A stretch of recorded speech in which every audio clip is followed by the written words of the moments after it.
There is a very specific universal feeling that happens right after you double-click the side button on your phone. Oh, I know exactly what you're talking about. Right. You're staring at the screen. It does that little Face ID scan. The green check mark pops up, and you hear that subtle ding of Apple Pay.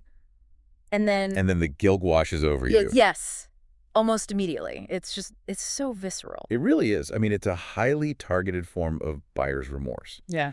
You aren't feeling this pit in your stomach because you just, financed a car or booked a luxury vacation. Wow, definitely not. You're feeling it because you just paid a $4 delivery fee for a burrito. Exactly. The delivery fees, the service charges, or the expedited shipping costs.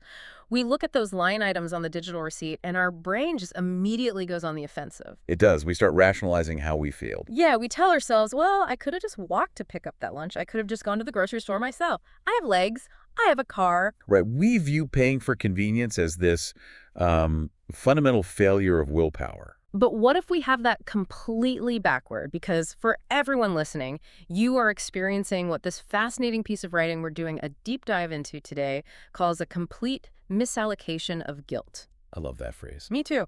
It's an excerpt from the text, The Delta of Convenience, Trading Dollars for Time. And our mission today is to take that Apple Pay guilt and, well, totally reframe it. Which is so needed. It is. We are going to look at how to transform those so-called frivolous convenience charges into a strategic tool, a tool for reclaiming the single most finite resource you possess, which is your time on Earth. And that is a profound shift in how we are taught to operate, Yeah. The prevailing narrative is that paying for convenience is this slippery slope into financial ruin. Like the whole avocado toast argument. Exactly. Yeah. And let's be fair, it certainly can be a slippery slope if you aren't paying attention. Nobody likes the sting of a dozen microtransactions slowly draining their checking account. Oh, absolutely not. But the secret ingredient to mastering this concept, to making sure you don't slip down that slope, is discernment. The text argues that we have to move away from impulse buying and move toward a crystal clear, almost ruthless understanding of what our time is actually worth. Okay, let's unpack this. Because the core premise here is that sometimes the absolute best investment you can make is taking your hard-earned money and paying it out to deliberately not have to do something. Yes. But the author doesn't just want us to sit around philosophizing about the abstract value of time. They want us to do some actual math. They do. They want us to figure out the literal formula for what our time is worth on the open market. So how do we actually do that? Well, to get there, we have to look at a concept the author calls the delta. With delta. Right. Which they actually trace back to the personal finance book, Rich AF. But you don't need a finance degree to grasp it. It's basically middle school math. Okay, good, because that's about my speed. Mine too. The delta here is just the gap between what you can earn in an hour versus what it costs to buy an hour of free time. Let's make this tangible with the DoorDash example from the text, because this is where the math really hit home for me. Yeah, it's a great example. So imagine you're a freelance graphic designer or a consultant or really anyone who bills clients hourly. Let's say your rate is $60 an hour. Okay. You're at your desk, you're deep in the zone working on a project, and you get hungry. You decide to order a sandwich. Now, on top of the cost of the actual food, there's a $7 delivery fee. Right, the dreaded fee. The dreaded fee. Now, the alternative is not paying the fee. But that means you have to stop working, walk 20 minutes to the cafe, stand in line, pay, wait for the sandwich, and walk 20 minutes back. You've just burned a 45-minute round trip. And here's the catch. You have to actually sit down and run the numbers on that 45 minutes. Okay. If your time is valued at $60 an hour, 45 minutes of your time is literally worth $45. Wow. Yeah. So the delivery app is essentially offering you a trade. They're asking for $7, and in exchange, they're handing you back $45 worth of your own billable time. Wait, so ordering delivery in that scenario isn't just me being lazy. It's practically a math equation. Exactly. It's like an arbitrage on your own lifespan. Yeah. Your earning potential in that window significantly outpaces your spending. That's it perfectly. You're looking at a massively positive delta. What's fascinating here is how this simple math completely neutralizes the guilt. But here's my genuine confusion. If the math is that painfully obvious, like, if I'm spending $7 to save $45, why does my brain still reject it? Because of the cultural narratives we're swimming in. Right. Think about what we're taught regarding money and hard work. We have a deeply ingrained Protestant work ethic hangover. We're taught from a very young age that doing things yourself the hard way is inherently virtuous. Like suffering builds character. Exactly. And conversely, paying someone else to do a basic task is seen as indulgent or aristocratic. Right. But the beauty of calculating your delta is that it removes that emotional conditioning. It makes it objective. Right. When you realize you're netting a $38 profit in terms of time value, the transaction ceases to be a moral failing. It becomes a highly rational, cold-blooded business decision. You are literally purchasing your own productivity. That is such a liberating way to view a Tuesday afternoon lunch order. It really is. But what if the listener doesn't bill hourly? What if they're on a fixed salary? Yeah. Because if I'm a salaried employee, my paycheck is the exact same, whether I spend that 45 minutes building a spreadsheet or walking down the street to get a turkey club. How do we calculate the delta then? Well, the delta doesn't disappear. It just changes currencies. Okay, I like that. The author makes a crucial pivot here.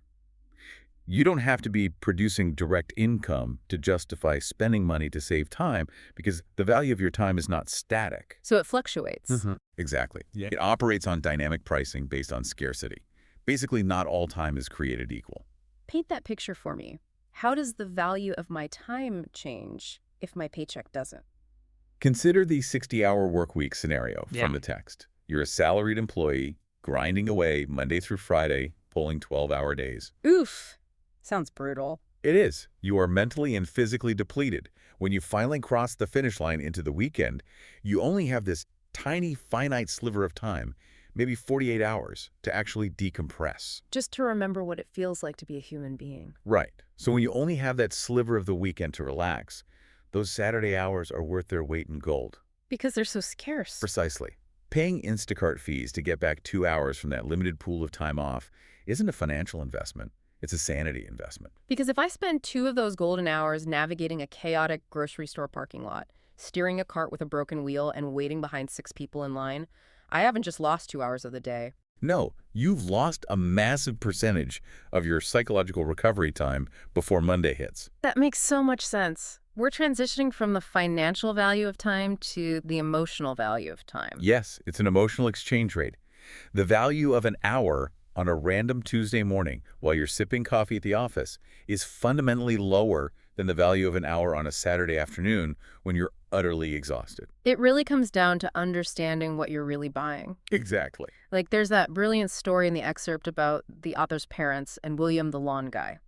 Oh, I love this example. Right. On paper, the parents are paying William a set amount of cash every single week to come over and make the blades of grass in their front yard slightly shorter. And I look at that and think, well, they're just paying for shorter grass. Anyone can cut grass. Technically, yes. The service rendered is lawn maintenance, but the actual product being purchased is the total lack of discomfort.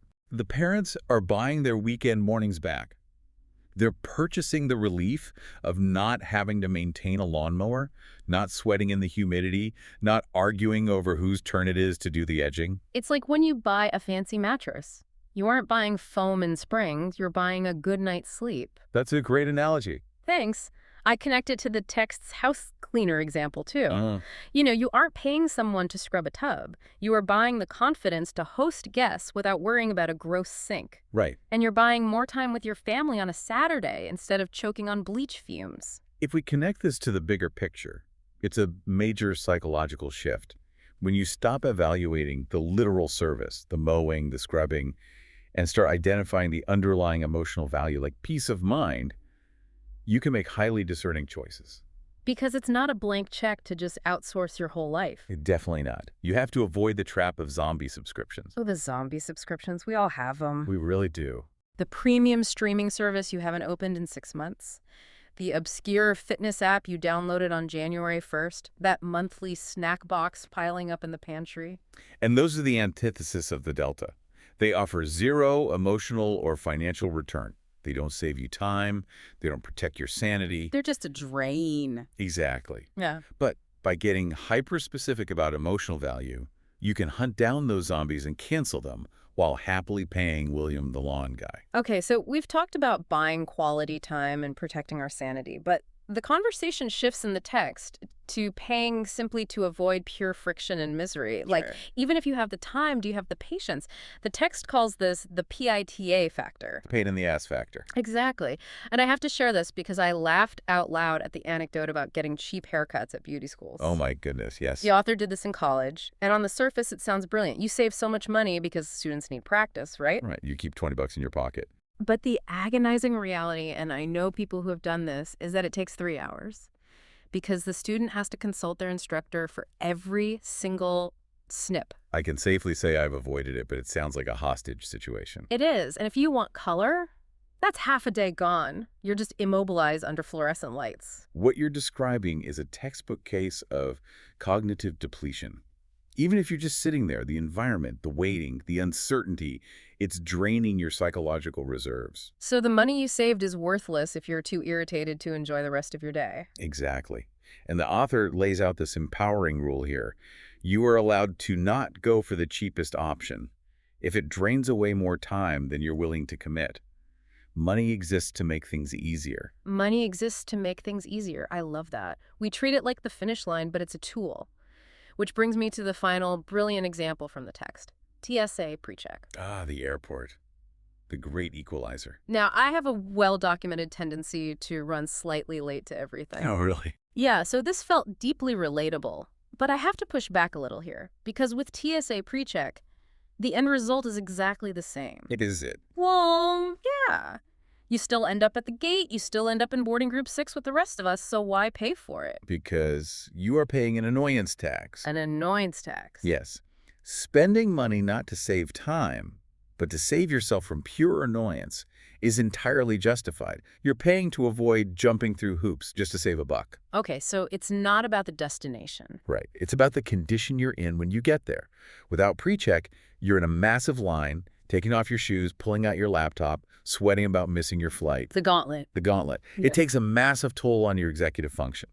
By paying for PreCheck, you bypass that cognitive toll. You aren't buying time, you're buying a smoother, less aggravating existence. Wow. Okay, so summarizing this core journey for everyone listening today, time on Earth is finite. It's the one asset we can't replenish. Exactly. Whether it's finding your financial delta, buying back your Saturday, hiring the lawn guy for peace of mind, or paying to skip the airport line, the ultimate goal is discernment.